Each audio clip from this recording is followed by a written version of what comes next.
I watched this movie and it's interesting to kind of see where all these other little actors that are in this. It's like when you look at like the cover of this, you just have like Heath Ledger just kind of standing there, like, kind of looking like a knight. But then you realize that like there's so many other characters in this that really make up this, and although this movie you do feel it's linked at certain points. I mean, it's definitely fun. But welcome back to the Classics Cinematic Movie Podcast. Takes you back to the iconic films 20 years ago. You can listen to us on basically anywhere at this point. I could start listing them, but it's impossible not to find us at this point.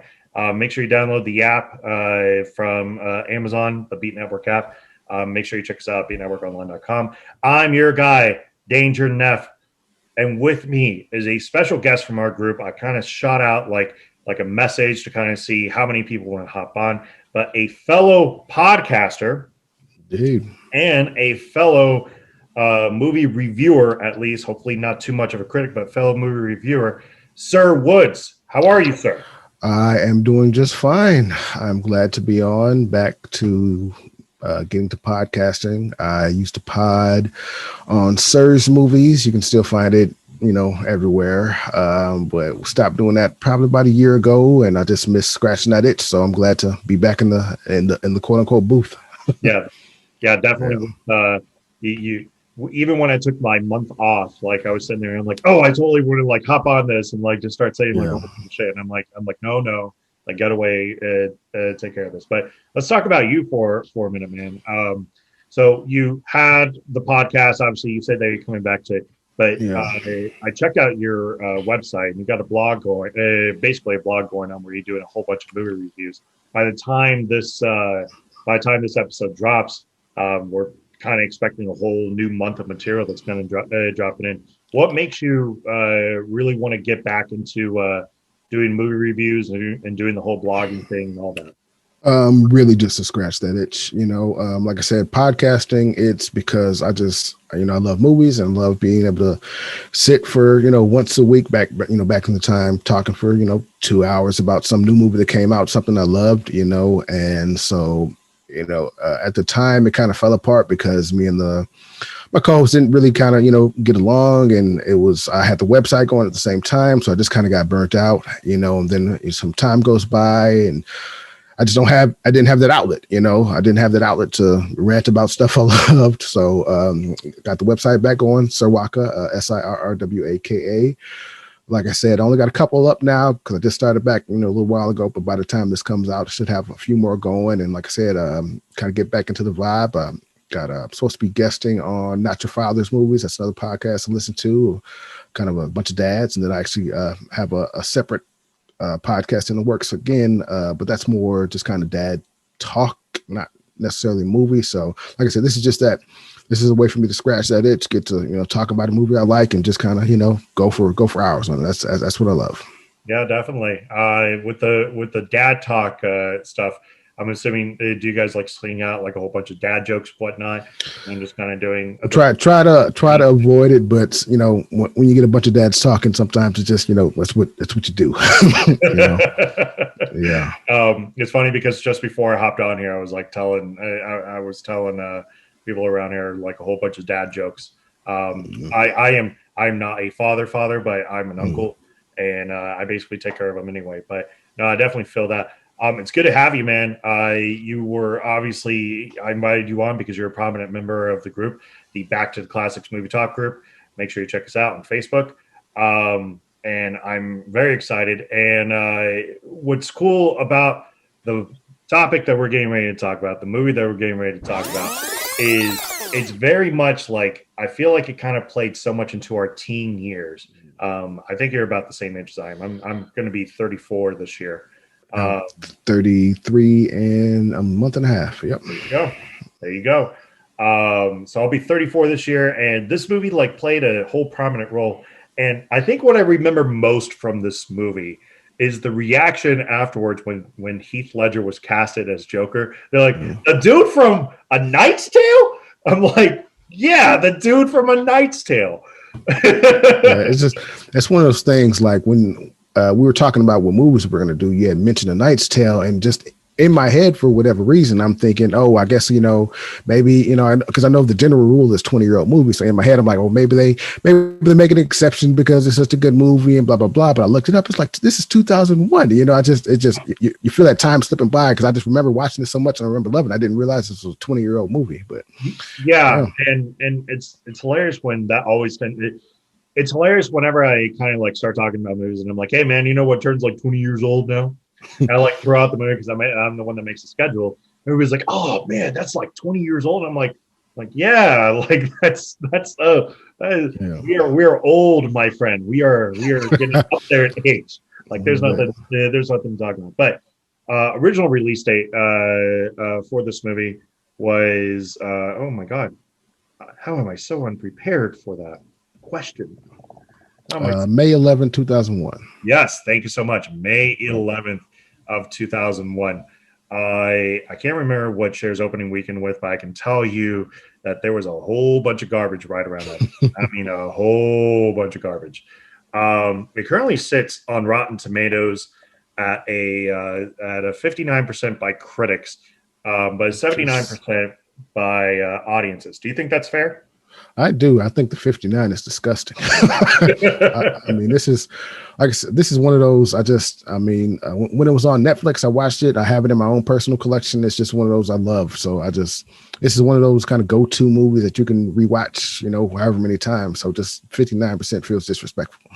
Yeah, I always kind of feel that way now, especially because especially because I think my expectations for movies have gotten so low now.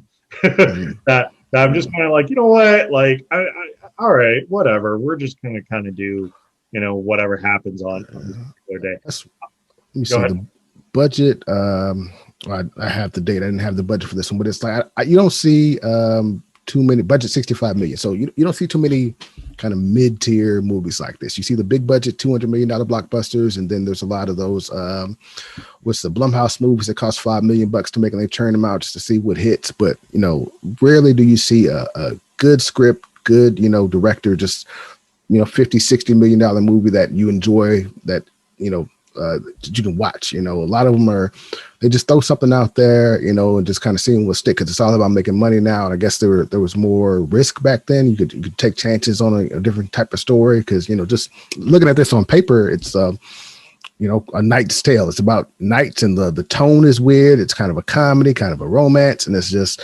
I don't know if a script like this gets greenlit these days. No, I agree with you there. It did share. I know during that month the movie Shrek had come out. I know A Mummy Returns had come out. Still good.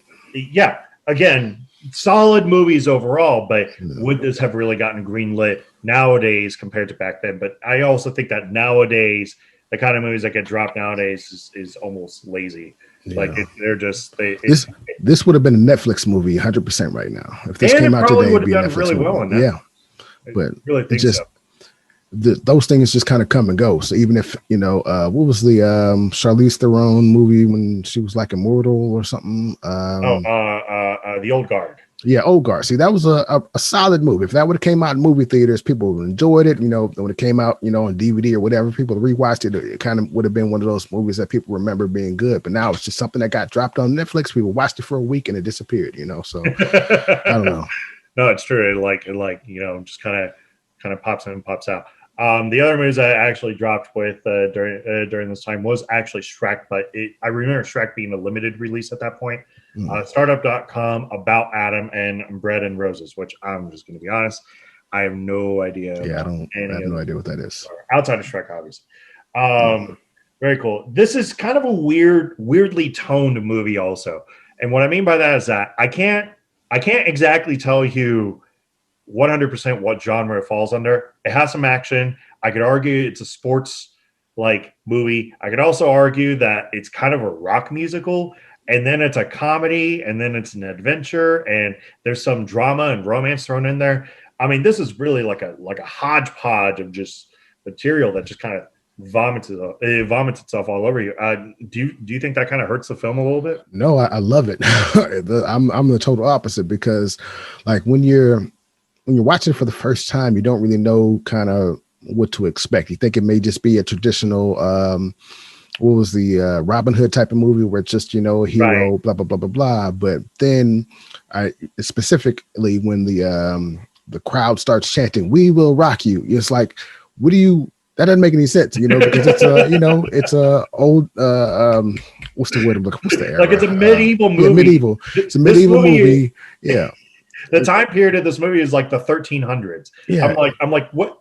Why is everybody Yeah. clapping? It, Like who? Why are you guys patting on the branch? it Was makes it a no normal sense, thing? like logically speaking, but it's fun. You know, it's like they're chanting "We will rock you," so it's like, you know, you're in for a good time, whatever is about to happen. You know, so I like that mix of tone where it is kind of serious, it is kind of romantic, there is the drama element, but it's real lighthearted because of stuff like that. So it's just it makes it feel light and kind of breezy. You enjoy watching. It's not too heavy. You're not, you know. It's not, you know, some romances you can't really just kind of rewatch because you got to be in the type of romantic mood or whatever. This is just, you can turn it on, you can enjoy yourself, you can laugh, you can be romantic, you can watch an action movie, whatever you're in the vibe for. This kind of works. So that's Right. why I like it.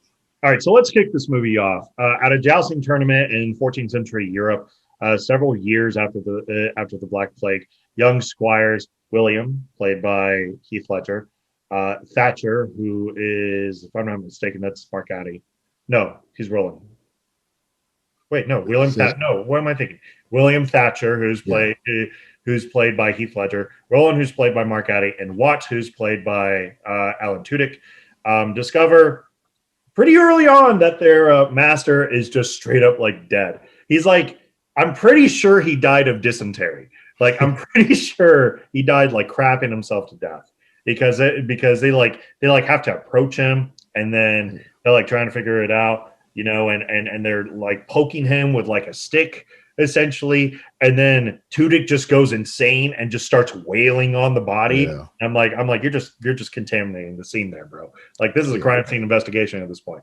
The And timeline, thinking about the time, it was weird because he had just like won 2 battles or whatever, and then I guess he was taking a break and he's just dead, you know. So you're jumping right into it, but yeah. right. And while the rules of jousting isn't necessarily like explained at all, in this movie, like I kept looking for rules and I'm like, oh, okay, I'm just gonna go with this. Apparently he had 2 bouts previously and he needed one more to win the tournament. And the whole reason why is because everybody basically wanted to split up. They were exhausted from basically being around him, and this may have been the one time that everybody got to go. For example, Roland wanted to go back home to London. Alan Tudyk wanted to, or Watt wanted to basically own his own pub, but really he just really wanted to get shit faced.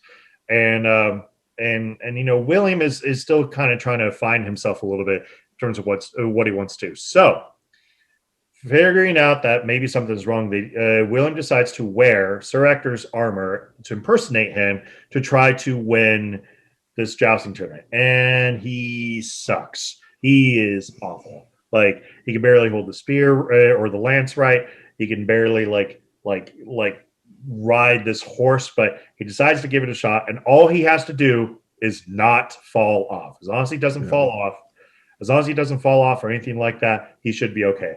And he gets nailed, like in the face too. It's concaved into his face. And I'm like, oh, he might have like brain damage after this. like what is going on here? Of course he wins because he didn't fall off the horse. Yeah, basically the actual knight was, I think, 3 points up or whatever. So the only way for the other guy to beat him points wise was to knock him off the horse and get the 3 points. So as long as he stayed on, he won, you know. So right. And that scene is probably one of my favorites. Well, the scene afterward, well, right before it, because it just shows you what kind of guy Heath Ledger is in this movie. And, you know, because, you know, they're basically, you got a fork in the road, you know, your knight or whatever is dead. You can either split up, you know, get your little change or whatever, go home, or you can risk everything. You know, you can take the chance, throw on the you know, armor. You know, you take your shot. You know, as long as I can survive, we're gonna win this money. You know, and then obviously after that, they did win. And again, you're at that fork in the road. You know, it's like it's going to be, we're basically committing crime. You know, we can live this life, you know, lead this life of crime, but you know, there's, you know, you only get one shot. You got to take a shot, and he convinced the other guys to do it. You know, and just it just shows what kind of guy he is and how they have that kind of faith in him. And even seeing him go up there and not being able to, you know, last, and he can't joust with anything, but you know, it just shows you what kind of guy he is. And I like the start. You know, just it sets up everything. You know, Yeah, it definitely starts out. It definitely starts out very well, and it's actually really interesting. And I'm glad you brought this up because this this story is based off Geoffrey Chaucer's Canterbury Tales: A Knight's Tale, although it's very, very, very loosely based on it.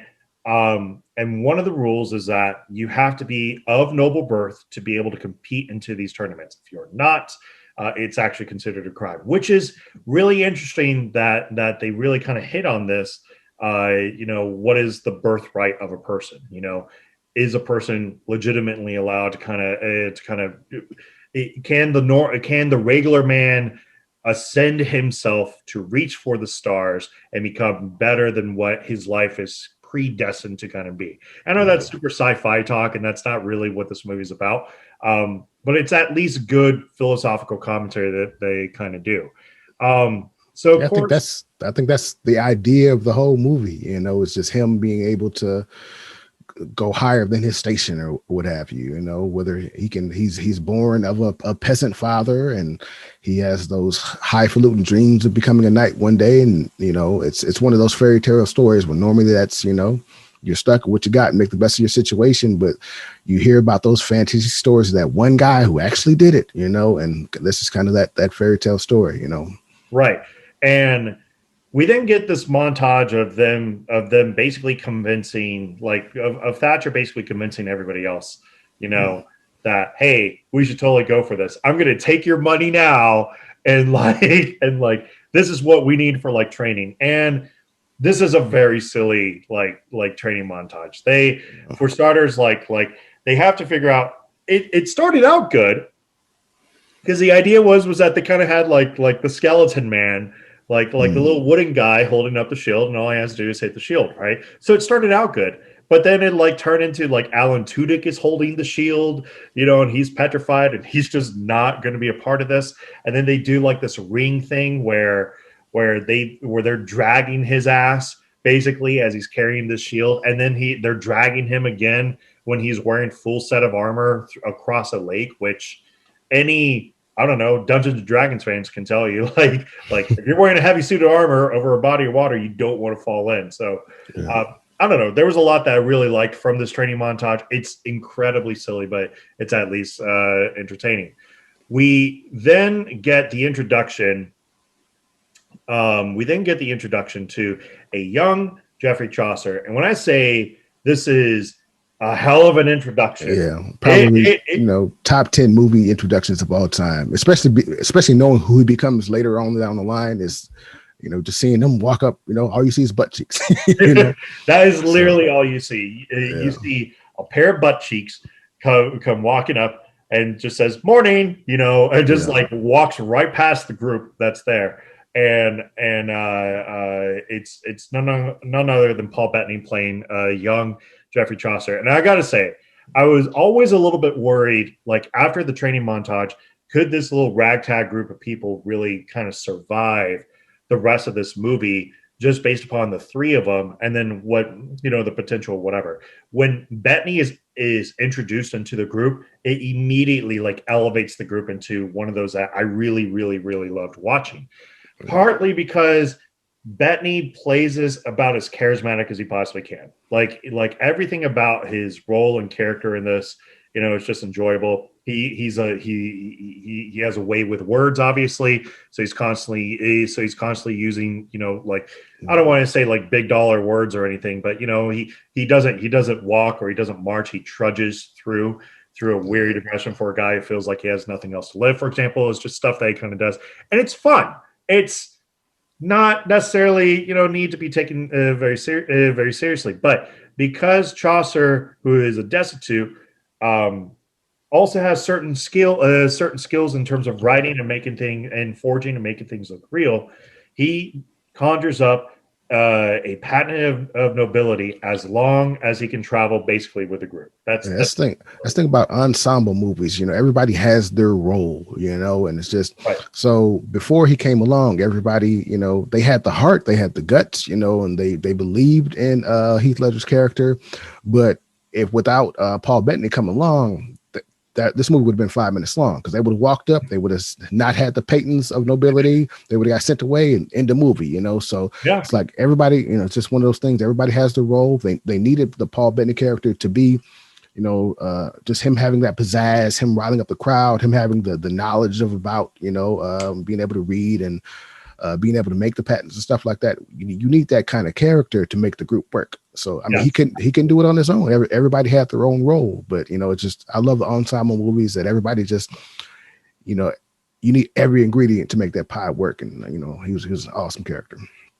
Right, and it's also hilarious because they decided to give Heath Ledger the name of Sir Ulrich von Liechtenstein from Gelderland.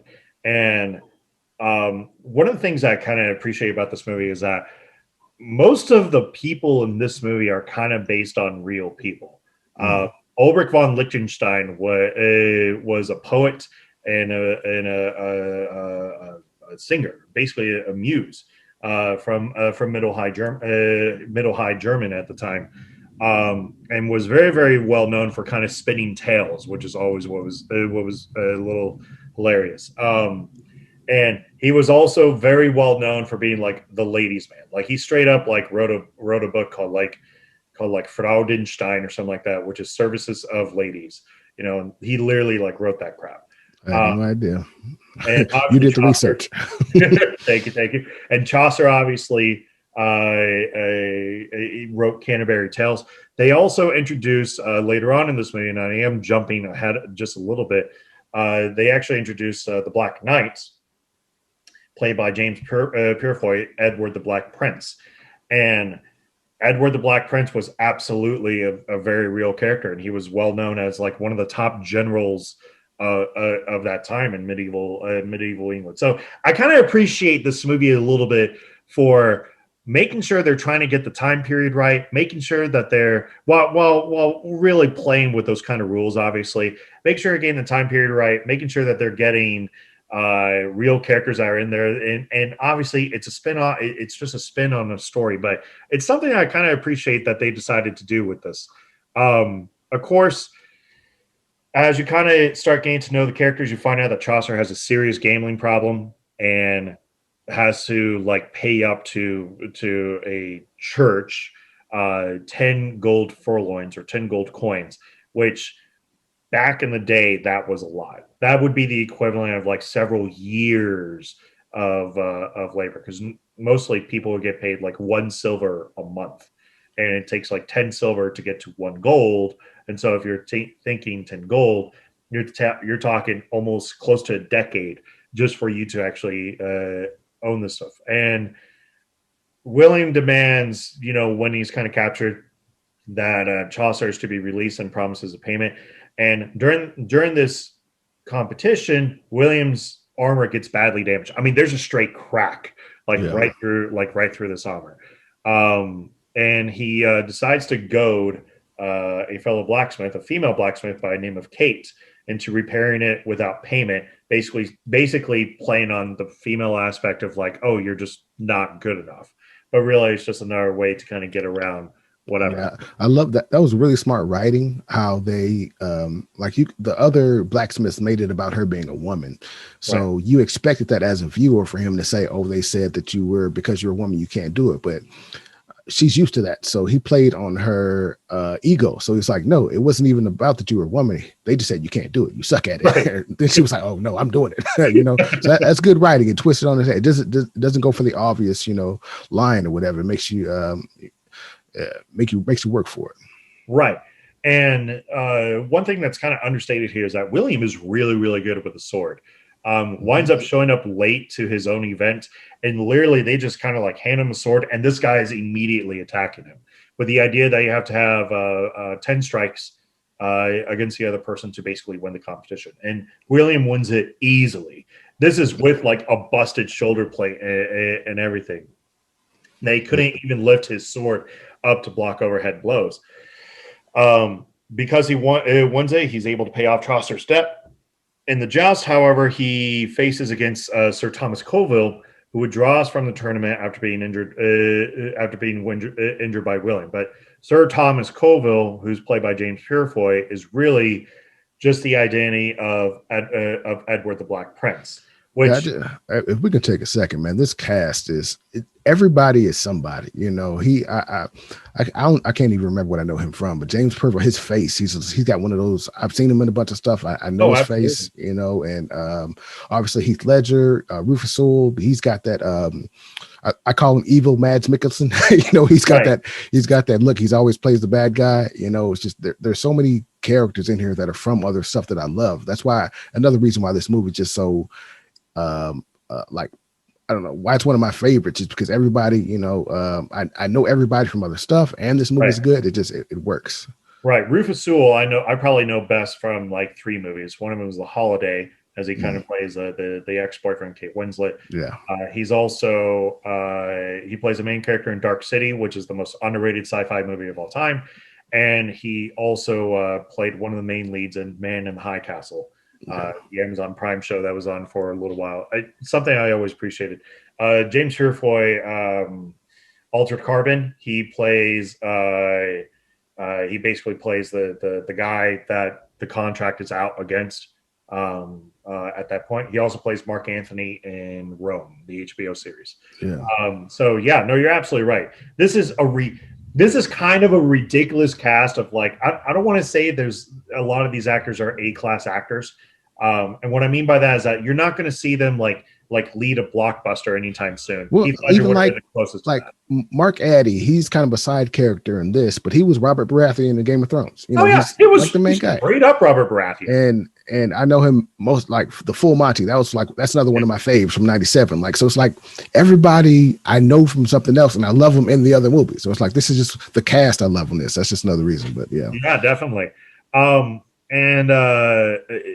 So when he gets into the joust, obviously he defeats Colville, but they kind of do it a ceremonial pass so that Colville can retain his honor. And it's a really, really, really good thing he did this, because it really reflects like the kind of person that William is willing to be. Like, he's a man, he's prideful and stubborn, but he's also a man very much about honor, very much earning that title of knight. That he winds up doing. So in the final bout, though, he faces off against Rufus Sewell, who plays Adamir, or Count Adamir. And Adamir is very much kind of plays to the trope. He's wealthy. He's wealthy. He's a battle-hardened knight. He's ruthless in the way that he kind of handles all of his business. And while it can be incredibly charming, you can also feel like you feel that he is the bad guy in this film. Yeah. And it's not even close. Like out of here just destroys him. And at the prize ceremony, William vows revenge on Adamir, who then taunts him by saying, "You have been weighed, you have been measured, and you have been found wanting," which plays later on. So at the party, though, because apparently after each one of these like joust competitions, everybody just like throws back and they're like, all right, now we're gonna get like fucked up and we're just gonna like dance and whatnot. And you have Kate that kind of fixes the blacksmith joins William's party and forges him a new lightweight armor. And as they kind of start making a name for himself, he draws the attention of Shannon Sossman, Lady Jocelyn, or Jocelyn, who's a lady by noble birth. And Sossman isn't the greatest actress, but man, she is pretty to look at. Like, she's absolutely gorgeous in this. Somehow they had to convince you that they dyed her hair red.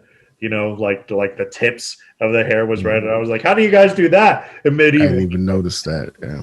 Yeah, they totally did that. Yeah, I love the scene at the beginning where they're introduced, where basically he just sees her. He's so pretty. He's following her on the horse, right. And then he's just so captured by, I guess, how pretty she is, he's just following along, talking to her. Didn't even notice that he just walked his horse into a church and he gets called out for it. It's one of those, great, just kind of good meet cutes or whatever. I also I like that scene. This is kind of a cut that out, but they wanted to showcase a little bit more Jocelyn's personality, and she's very much she would be a great example of like a leading woman in today's industries, for example, because she's the kind of person that like comes out and just basically says, why is it that we must always tailor to the man, No. And back in that day, that was a big no to kind of basically say, to the point that she's mocking a church leader who decides to kind of showcase like how great he is. He like extends out the hand so she can kiss the ring. She's like, oh wow, that must have been really expensive, just like not taking his shit like whatsoever. And I love it. Love every minute of it. In the following tournament, Adamir and William are both assigned to tilt against Sir Thomas Colville, and that's when you find out that he's actually Edward the Black Prince. Of course, Adamir is unwilling to risk harming the future King of England and immediately withdraws prior to the match. William, however, decides to go for it, which is really, really, really dumb. But he decides to go for it. He chooses to joust against Edward anyway, and then addresses him by name, which further earns his respect, which will definitely be a huge play later on. Meanwhile, as he gets ready to go up against Adamir again, Adamir is actually called away to the Battle of Poitiers, and William, and it kind of turns into a montage of William just kind of whooping ass at this point. Yeah. Like William's like winning tournament after tournament after tournament after tournament, and constantly getting stuff. He tries to prove his love for Jocelyn by complying with him, by complying as they go to a tournament in France to basically deliberately lose every single one of these matches. And yeah, that's another, like, I'm sorry, just to lay the groundwork on that. It's one of those things where every pretty much before him, any knight at any bout or whatever always walks up to her, oh, you're so pretty, I'm going to win this match for you. And she's like, they're never going to win it for me, they're only winning it because of their own ego and blah blah blah blah blah. And then he woos her with that letter, that everybody kind of pieces together. So she's all basically in love with him because of the letter. Straight up in tears and everything. Go ahead. He shows up and says, when she's expecting to be wooed by all the magical flowery words she heard in the letter, he just goes, oh, I'm gonna win the thing for you or whatever. So she's just kind of turned off. She, you know what? If you want to prove your love to me, lose. He's like, that's not what I do. I'm not that type, like winning and giving everything my all is kind of part of my personality. I'm not going to go out there and lose on purpose. And so that's how he proves it to her, by intentionally losing these bouts. And one of the things I really liked, a couple of things with that. One of the things I really liked about that was he like earlier they're like trying to figure out like poetry and whatnot. And the first thing that he says is like her breast, that's what the line Alan Tudyk drops. Just talk about her breasts. Girls like that. Talk about her breasts. Girls love that. And then Bethany Chaucer is basically like, why don't you go like above that? And he's like, oh, her throat. Yeah. And so he kind of starts doing that again with her. And I think he quickly realizes that he's not the man of the words that he says he is. But that's just, just to speak on that, is there's so many like you were talking about how him being noble at the beginning comes back later in the end. Everything he does for the prince comes back in the end. It's like they drop so many breadcrumbs like that stuff. You think it's just a funny one-liner that comes back later on in the movie when just a little joke about her breast comes back when he just, I don't know what to say, talk about her breast when he sees it. So it's just like the script is really good. That's something I like. It's like stuff you laugh at, stuff you think is just a nice moment or whatever. It always comes back and pays itself off later on. So that's just a good script, So that's another thing I like about it. Definitely agree. When she does ask him to deliberately lose, the other thing that I actually really loved was everybody decided to chip in to bet on Will against these French guys. And again, this could be easily cut that out, but everybody's like putting in like 50 gold coins, or 50 gold coins was the bet, and that's all they had. Right? And so when they see him start losing, like immediately I could just feel the Yeah, frustration and infuriation from like the friends. yeah, That's all our money. What are you yeah. doing? And like, so I just watched this movie. You know, I watched it earlier today to refresh myself. So I have all this in my head. But another like perfect like script part, a script line or whatever is like when everybody starts freaking out because they bet all their money and he's about to lose it on purpose because of to prove his love or whatever. So Watt Alan Tudyk's character, he's freaking out. He's like, "Oh, my money, blah blah." But Paul Bettany's character, he's just like, "Huh." That's Right. He's like, all right. he's so used to gambling and losing everything. He's like, "Huh, that's what happens when you gamble." So it's just It's little just the lines like that. clothes off your back. Yeah, like because he's used to it. He's a gambler. He's an addict. So yeah, winning all that money would have been great, but losing it, he's not freaking out. He's not crazy because he's played that game before where he just lost all his money. So I don't know. Right. It's just that's good writing. I just like that about that. And of course, right when he's getting ready to lose his last fight, which would have eliminated him, it turns itself around, and he winds up winning mainly because she wanted him to win, and so he decides to use that as material. Yeah. So the group finally travels to London for the World Championships, and William recalls his time of leaving his father to squire for Sir Ector, which I didn't necessarily need, but it was fine. So Sir Ector kind of teaches him how to kind of be a knight and hoping to change his stars, is what's said. And as Adamir has also arrived in London and announces that he's in negotiations, and he just kind of like throws this out to William that he's in negotiations with Jocelyn's father for her hand in marriage.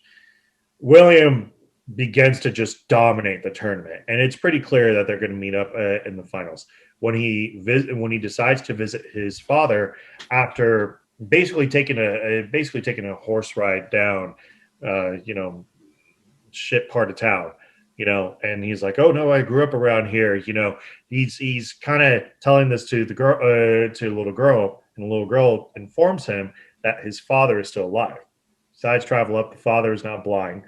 The father is still blind, but they have a really good connection moment. And I got to be honest, initially I didn't want any part of this in the movie at that point. Like I was like, you know what, like this movie is already kind of added enough storylines for it to wrap itself up in a nice little bow if it wanted to. It just needed something to reflect that this is William, not Sir Ulrich anymore. Yeah. So it needed that, and that's exactly what this was. It was kind of like, instead of shortcutting the way to it, it took a long like right hand turn to get to this point. Yeah, I mean the moment when he goes up the stairs and meets his dad, that's probably one of the best emotional moments in the movies. But to get there, I think that the father son, that's probably the weakest storyline or whatever in the movie, because it just you don't really know anything about it. They just they drop it all right there, right when he's going across the river or whatever to get to London, So it's like I didn't know kind of how any of this happened. They dropped the backstory. He goes up there. 5 minutes later, he's going to meet his dad, So it's like that part feels kind of rushed, and I feel like they could have laid some more groundwork or whatever and kind of fleshed that story out. But still, the moment when he actually met it would have landed, so I kind of forgave it. I almost feel like that storyline would have been so much better as just like a straight sequel to this movie. Like he's now kind of become full-fledged knight when he hears rumors of when he kind of reconnects himself with the people of London, and he hears rumors of John Thatcher. But then again, I don't know where a sequel would have really gone with this. Yeah. William is, of course, when he kind of has this moment, Adamir basically catches him, saying that, he's being nice, which is kind of weird because I don't know how you could come to that conclusion that maybe William is just a person for the people and it's just this guy's roof for whatever reason. But somehow he decided to connect two and two together and decides to arrest him. And during the arrest, he's in stocks, and what's really nice is that all his friends kind of come together against the very hostile crowd. And as a mob reaches to its frenzy, Prince Edward decides to reveal himself. and he acknowledges William's honor and ability to inspire his friend's dedication, and that is the best traditions of knighthood. So Edward then announces that William is in fact descended from some ancient noble line, which is bullshit, obviously, and knights him Sir William. And he affirms that as prince, his word is beyond contestation. Which, okay, well, the future king says that this is beyond contestation, so I can't really like go up against you on that. Which I'm pretty sure that's how a lot of knights become knights, but whatever. So of course he returns to the tournament to face Adamir in the final match, but Adamir has decided to cheat his way by having a sharpened spike underneath his like the topper that he has on there. And the topper is made of a very, very weak and very breakable material. So it's like sponge sugar or something like that. Yeah, basically.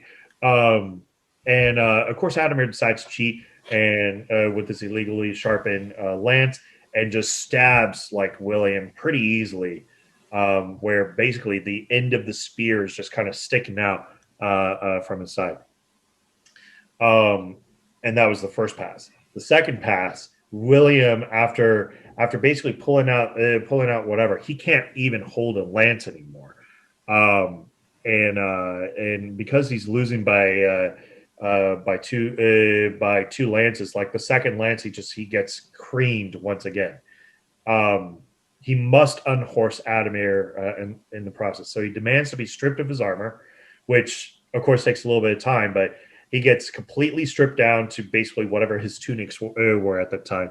And Chaucer decides to buy time because he's realizing that his lance is about to be strapped onto his arm, and decides to begin performing the introduction to William that was omitted earlier, which is a nice little detail because usually you have the guy that kind of comes out and he introduces, and Chaucer like it makes the crowd just love him wherever he goes.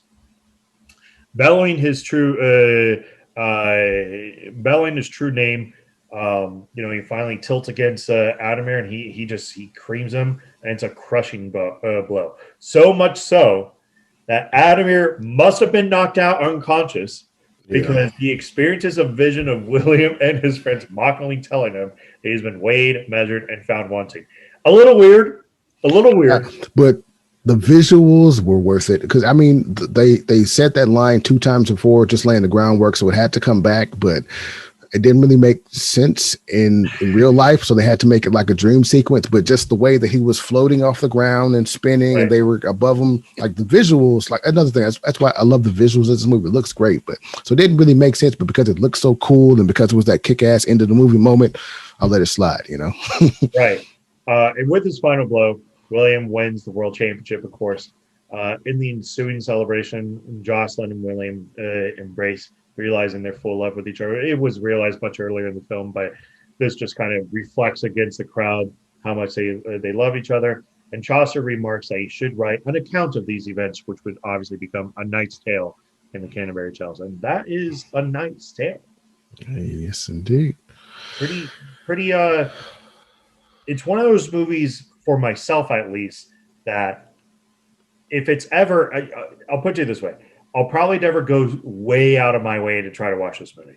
But if the movie's like ever on, you get enough entertainment out of there. Even though there is definitely a little bit of bloat with this movie, I feel like you could probably cut out like 20 minutes from this movie. Hard disagree. They could have added 20 more, and I would have liked it. Really? This is what, like I said, and like I said, I think I was telling you this when we first talked about doing this movie. Probably, I don't know, 3 months ago. I just randomly watched it myself. Like I said, I already have it in my library, so it's not like I had to, buy it or rent it on Amazon or something. I already have it. So, but it was just like a random Tuesday, and it's like, hey, I haven't seen this in a while, and I just watched it. So it's one of those movies. Like I said, I just enjoy watching. It works for me. I don't, we'll talk about, in our questions later. There is a little bit I like to cut out, but overall, I mean, I enjoyed this one. This is a fun one for me. Let's get into it then. Sirr Woods, who is getting your That Guy award? This is tough. So, all right. So the way it's worded, let me get back to when you asked me the questions. What is your definition of That Guy award? Basically, your favorite male character. Who is the character that this movie works because of this character? I mean, again, I love so many guys in there, but there's really no other answer but Heath Ledger. I mean, you have to be a certain. Basically, the whole movie works because you believe that this guy wants to be a knight so bad, and it's not just for the fame and for the power, but because he's a genuinely good-hearted guy. And he, when they come to arrest him, you have to believe that he would genuinely want to just face the consequences rather than run away. It's like it takes a certain kind of actor to be the action movie guy, be the romance guy. And so, I mean, this is my favorite Heath Ledger performance. I know Dark Knight is pretty much everybody's Heath Ledger performance, but this, like I said, this is the one I could just turn on and rewatch, and I love it. And this, like, he makes the movie for me. Even though there's so many other characters in there I love, he's that guy for me in this one. Fair enough. Who's getting you that chick award? As favorite lady. Yep. It's got really. There's only two ladies. Yeah, so it's got to be Shannon, and that's because I loved her in 40 Days and 40 Nights, and she's in here. So it's like, who else would it be? You know, right? That Fool Award.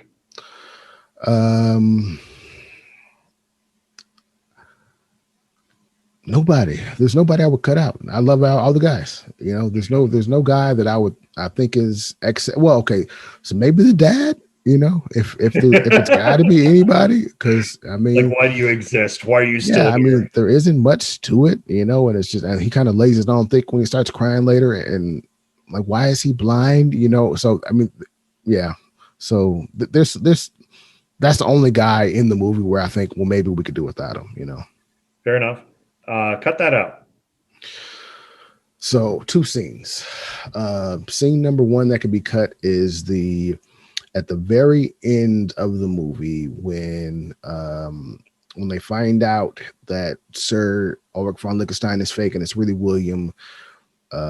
After he gets arrested, they basically have a rehash of the gladiator scene where he's underground. He's got the wooden bar across his shoulders, and like literally that's actually I have to Google it. Sorry, give me 1 second. When did Gladiator come out? This came out in 2001. Gladiator came out in 2000. So, yeah, a year before. I guess they had to steal it because it had no, like, literally 10 seconds later, he was in the stockyards or whatever. So it had no reason to be in that scene other than to see him get beat up. And it's a shot-for-shot remake of the Caesar, you know, beating up Gladiator in the Gladiator scene. Same camera work, same everything. So they could cut that out. And secondly, the scene actually I skip every time is the when he dances in the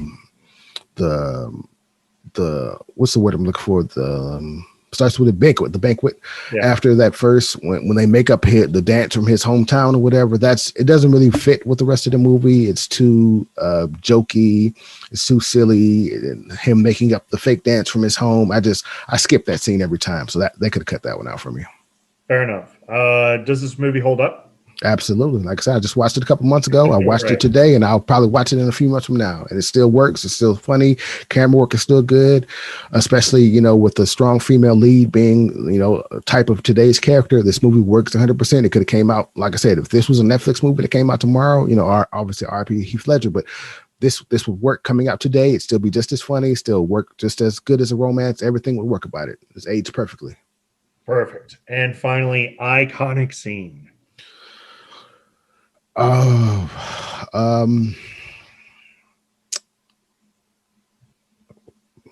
sorry, I'm blanking. Do you have an answer for this one? Because I don't know. I do. I definitely have an answer for this one. Okay. I guess. When we circle back to you? Yeah, circle back. Fair enough. All right. My That Guy award is actually going to go to Paul Bettany. I definitely feel Heath Ledger's character. He reminds me very much of his character from The Patriot, which is another fantastic movie that is somehow played in my household way too much. There's a lot of similarities there. Heath definitely has a smile and the charm and everything you want from a lead. But what really makes Bettany kind of stand out is, first of all, like, Bettany's introduction is already legendary. And to even further along it, for him to play a pretty prominent role throughout most of the movie, more so than say Alan Tudyk and Roland Laird, Mark-Adi Laird does. He's so prominent that you can't help but feel that he has an impact on just about every scene, that he's usually in there. Now, this movie is definitely Heath's movie, but for me, I connect a lot with Paul Bettany's character because he's goofy. He's a WWE announcer without realizing that that's exactly what he is. So it goes Paul Bettany. That chick award. Unfortunately, there's only two, and I'm going to agree with you. It goes to Shannon. It's not that the blacksmith doesn't have a good role, because she does give a lot of advice. It's just it's also the kind of stuff that you don't really get that impact from her. And I apologize. There's actually 3 female roles in here because with the assistant lady too. Yeah. Right. And I'm fine. I'm kind of fine with that. But with Shannon definitely kind of personifies like a strong female role. She's gorgeous to start off with, but at the same time, I felt like she played way too many head games. And I just kind of was like, can you stop playing head games? You're going to get this guy killed. Like, quite literally going to get this guy killed. Like I was shocked he wasn't severely injured when he was taking all those blows, because it was a lot of them. It was way too many of them. But, she definitely has her charm. She definitely has her looks and her beauty, and it definitely works. Kind of has a girl next door kind of feel and almost a forbidden fruit. But it works. It works for me. My That Fool award, can't really give it to Sewell. I kind of have to give it to Alan Tudyk's character because I feel like it's a bit one note. Like, yeah, there's not a whole lot to his character outside of drinking, fighting against Paul Bettany's character, and then using the word fog. Like, he uses that word a lot in this, and it doesn't always work. I usually love Alan Tudyk and a lot of things. For myself, him in this role, I don't really think it moved the needle for me on him. Cut that out. I would cut out the whole storyline with the father. I'm okay. I would have been perfectly okay if we never even found out that his father was alive. If we never even got an image of his father, that his father died when he was young. And I felt like it would have been just fine. Part of the reason why is because the runtime of this movie is 2 hours and 12 minutes. And I'm one of those guys that I firmly believe that most movies can be done in 2 hours. Most movies. Obviously, you're going to have your certain epics. I'm never going to cut down Inception and probably wouldn't cut down Interstellar personally. But that's also because I feel like I can be entertained during that entire time. This movie is 2 hours and 12 minutes long. And there's an after credit scene, which is weird. It's a super weird after credit scene. And I just feel like at the end of it, like the rush storyline, the very final storyline, just to kind of get us to where we want to find out about Ulrich, it's off. It doesn't necessarily fit with the rest of the film. Like, I didn't necessarily need it. So that's my cut that out. Does it hold up? I think so. I think it's one of those movies that 20 years from now you'll probably say, all right, I probably never want to watch this again. But it's also one of those movies that you can kind of get that hype feel, especially because they dropped so many like classical rock like anthems. It's actually kind of insane, like how many they actually throw. And it was like, it started off with "We Will Rock You," "Lowrider," "Taking Care of Business," and then "Golden Years" from David Bowie. You had a Clapton song, a Rare Earth song. "The Boys Are Back in Town," I know, was in there. "You Shook Me All Night Long" at the very end of the movie. And I'm like, wow, you guys really spent a lot of money for music licenses in this. So I don't necessarily know if that was all needed, but it'll be one of those movies that kind of hypes you up a little bit. Iconic scene, though, I have to go with the first time that the first time that you get the introduction to Sir Ulrich, Mm. to kind of get that hype man kind of going. Yeah. And part of the reason why is because it's so dazzling to kind of just see Paul Bettany just monologue himself, bullshitting his way through this story, But man, you can't help but also feel that he's kind of like hyping you up also about Heath Ledger, even though you've been watching him throughout this. For example, when he drops the line, he sat a year in silence just so he can feel the sound of a whisper, and Yeah. the whole crowd is silent. I'm also silent during that moment. Yeah. Like, I'm like, what is this? Like afterwards, I was like, what am I doing? Like, I don't need to be silent here. Nobody's talking, nobody's happening. But I'll give it to that because it kind of shows a little bit of that camaraderie between them. It also shows, how much they really believe into Heath Ledger, and it probably like shot him right up the ranks of popularity Yeah. that got up there. So yeah, so that's my iconic scene. How about you? You Yeah. finally got So yours? yeah, it's not a it's not a high point in the movie. Like I like the jousting scenes are a little bit more rah rah, but I think my iconic is at the very beginning after they win the tournament when he convinces them that they should do this. He says, "We can do this," and it's like it basically tells you everything you need to know about that character and everything about the other characters because it's like these guys want to go home. It's like they're peasants. They're used to being peasants all their life. They can continue being peasants. I could take this, 5 gold coins and I can go home. I can go back to England or whatever. And it's like, but just this guy, you believe in him so much that you're willing to bet these last little coins you have on basically committing a crime and we can do it. He convinced you. It's like, everything you need to know about that movie in that little 5-minute stretch when he says, we can do this. And they believe it. So Right. that makes the movie for me because it's not, Definitely. yeah, Definitely. Let's get into some quick hits to kind of wrap this thing up just a little bit, just some trivia about the film. When Chaucer first introduces Sir Ulrich in his speech, this movie was shot mostly in Czech Republic and Slovakia. I Uh, have no idea.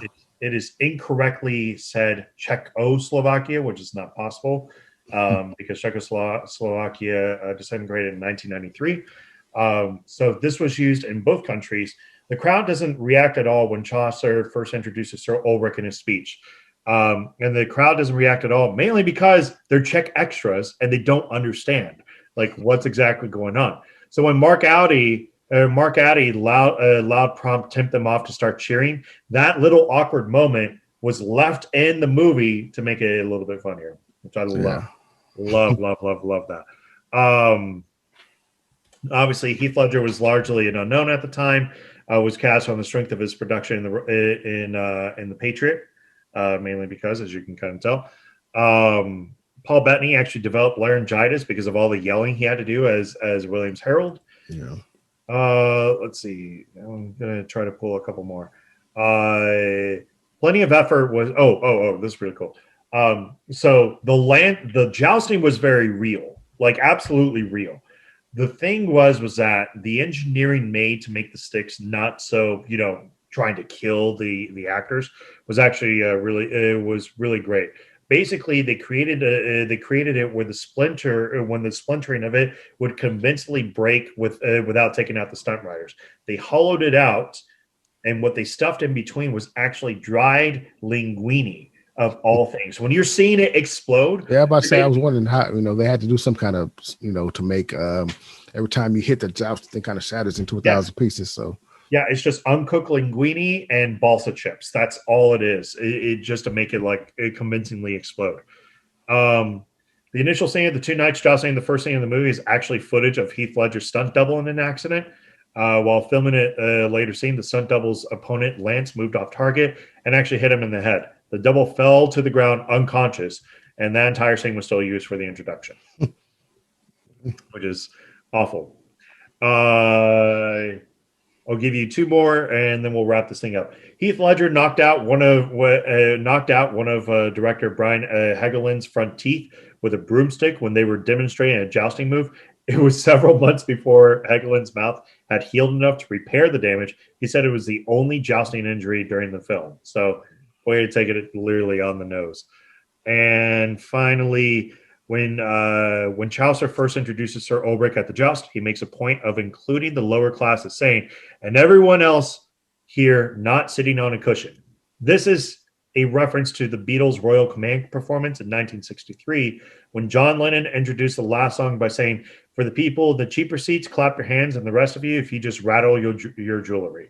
And that's it. That's a night sale. That's everything there. I want to thank you so much, Sir Woods, for joining us here, or joining me here. I hope you enjoyed your experience. Indeed. Hope I didn't keep you too long. Like I said, we could have gone another half hour easily. You know, I could talk about this. So I appreciate you letting me on and getting my podcast juice out, you know. So I really appreciate you. Thanks for having me on. And, you know, like you guys, I appreciate the show. You know, I'll keep listening. Like I said, hope you guys check me out, Sir Waka, SIRRWAKA, and hopefully by then I'll, you know, have my own podcast going so I can kind of, you know, get my movie thoughts out. But I appreciate you guys having me on.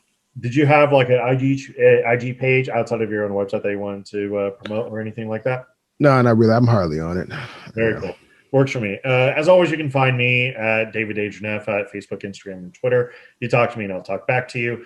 The Back to Classics movie talk page and group is up and popping, so make sure you go check that out. You can find us on basically anything and everything that you look up podcasts. You even look up Back to the Classics podcast, and I guarantee you we're going to pop up in just about all your searches out there. So we are definitely going to have a very, very fun month of May when this show actually drops.